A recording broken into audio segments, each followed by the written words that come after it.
Explain your first 30 days. If you've got, start with the first day, walk me through the first 30 days, through the first 100 days. What can you accomplish legislatively through executive orders? Well, first of all, let's start with the 3rd of January, which is 17 days before I'm sworn in.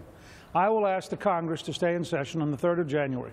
I will ask them to repeal Obamacare, Dodd-Frank, the big banking bill that's killing small banks, killing small business, driving down the price of housing, and to repeal Sarbanes-Oxley. My request will be to have all 3 repeals ready so that on the day I'm sworn in, I can sign all 3 repeals that day. That's a real start. I will then, on the very first day, have an entire series of executive orders, all of which will be published by the 1st of October, so everybody will know it's coming. Executive order number 1, abolish all of the White House czars as of that moment. An executive order reinstating Ronald Reagan's Mexico City policy, no taxpayer funding for abortion overseas, period, none. An executive order reinstating George W. Bush's conscience clause, no religious group, no doctor, no pharmacist, no nurse, no hospital could be forced to do something against their religion. Executive order number 4, the State Department will open the embassy in Jerusalem in recognition of Israel's legitimate right to name its own capital. So you go down a series of those things. As I said, we've added the Keystone Pipeline. We'll have a whole series of those things. My goal is not the first 30 days, Sean. My goal is at the end of the first day that I'm in office, we will have repealed about 40% of Obama's government and have things rolling towards creating jobs, solving the housing crisis, starting to move towards a balanced budget, starting to implement the 10th Amendment, where Governor Perry has agreed that he will head up a 10th Amendment enforcement project. There are a whole series of these kind of steps that we want to take immediately. What will you need the legislature to do? What will you need Congress and the Senate to do? Well, this has to be a team campaign because, as I did with Ronald Reagan in 1980 when I chaired the Capitol Steps event, which brought all the candidates together, and as we did in 1994, as you'll remember, when we had 350 congressional candidates come together to all be on the same ticket.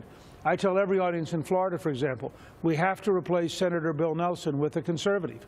So my goal is to have a team election with a team contract that brings together a momentum so that but this is an American campaign, not just a Republican campaign.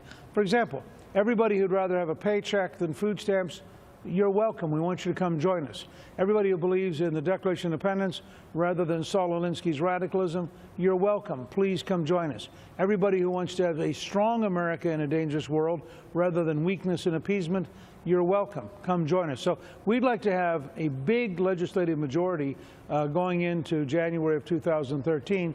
The way to do that is to run a campaign based on big ideas that draw people together. Walk us through the first 30, 60, 100 days as president.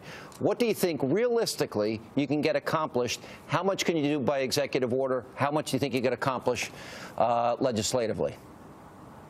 Well, day one, let's just go through them. I put a halt to Obamacare by granting a waiver to all 50 states. I also give licenses to those companies that have been approved for drilling for gas and oil on federal lands that are already authorized. Let's get that gas and oil into this country.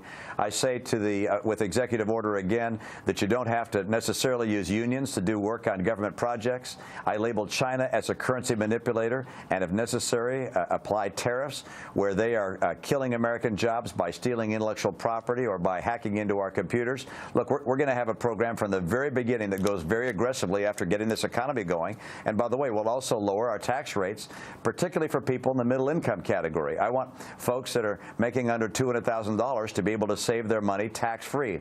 At the same time, we've got to have to keep our attention focused on what's happening internationally, and Iran is the great threat. Iran becoming nuclear is unacceptable to the world and to the United States, and we're going to have to develop plans, military plans as options, but also a crippling sanction program and an effort within the country to disrupt the course of that leadership there. We're going to have to take actions on those two fronts, international and domestic, really on day one and in the days that follow. All right, Governor, it's good to see you again, as always. Thank you so much for being with us.